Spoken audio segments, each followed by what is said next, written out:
Good afternoon student.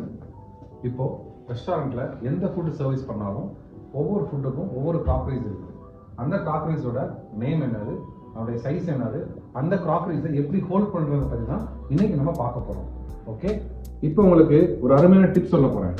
எந்த ஒரு பிளேட்டையுமே கெஸ்ட்டுக்கு service பண்ணுறதுக்கு முன்னாடி ப்ராப்பர் க்ளீனாக இருக்கா முதல்ல செக் பண்ணணும். அண்ட் அந்த க்ராக்கரிஸோட ஃப்ரண்ட் அண்ட் பேக்கில் வெட் இல்லாமல் ஈரம் இல்லாமல் இருக்கிறதுக்கு அந்த பிளேட்டுடைய ஃப்ரண்ட்டில் வைப்பிங் வேக்கில் ப்ராப்பராக க்ளீன் பண்ணணும்.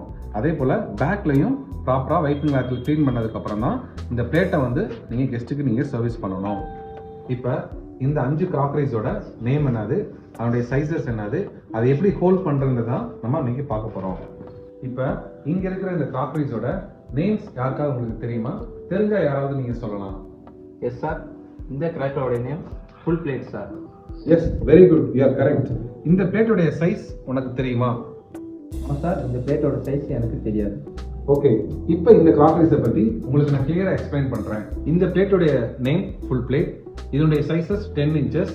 இந்த பிளேட்டை நம்ம இப்படி தான் ஹோல்ட் பண்ணணும். உங்கள் ஃபிங்கர் இப்படி உள்ள டச் ஆகிற மாதிரி ஹோல்ட் பண்ணக்கூடாது.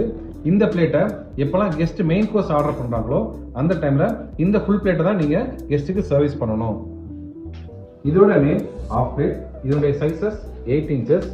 இந்த பிளேட்டை நம்ம இப்படி தான் ஹோல்ட் பண்ணணும். உங்கள் ஃபிங்கர் உள்ள டச் ஆகிற மாதிரி ஹோல்ட் பண்ணக்கூடாது. இந்த பிளேட் எப்போல்லாம் கெஸ்ட் டெசர்ட் ஆர்டர் பண்ணுறாங்களோ அப்போ அந்த டெசர்ட்டை இந்த ஆஃப் பிளேட்டில் தான் நீங்கள் கெஸ்ட்டுக்கு சர்வீஸ் பண்ணணும். இந்த பிளேட்டுக்கு 3 நேம்ஸ் இருக்கு: B&B plate, quarter plate and side plate. இது கெஸ்ட் எப்போல்லாம் பிரேக்ஃபாஸ்ட் டைமில் பிரெட் சாப்பிடும்போது, அது மாதிரி லஞ்ச் டைமில் சப்பாத்திஸ், இந்தியன் பிரெட் சாப்பிடும்போது இந்த பிளேட்டில் வச்சு தான் அவங்க என்ன பண்ணுவாங்கன்னா சாப்பிடுவாங்க. இந்த கப்போட name tea cup, capacity is 250 ml. ஹோட்டலில் எப்போல்லாம் கெஸ்ட் டீ காஃபி ஆர்டர் பண்ணாங்களோ இந்த கப்பில் தான் நீங்கள் டீ காஃபி சர்வீஸ் பண்ணணும்.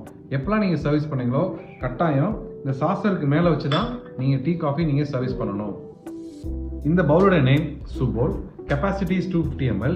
ஹோட்டலில் கெஸ்ட் எப்போல்லாம் சூப் ஆர்டர் பண்ணுறாங்களோ இந்த சூப்பில் தான் கெஸ்ட்டுக்கு நீங்கள் சூப் சர்வீஸ் பண்ணணும்.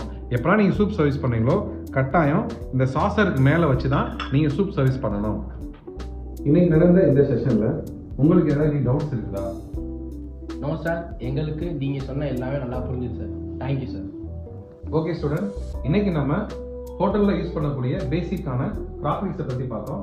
நெக்ஸ்ட் செஷனில் இன்னொரு இன்ட்ரெஸ்டிங்கான டாபிக்கோட மீட் பண்ணுவோம். தேங்க்யூ.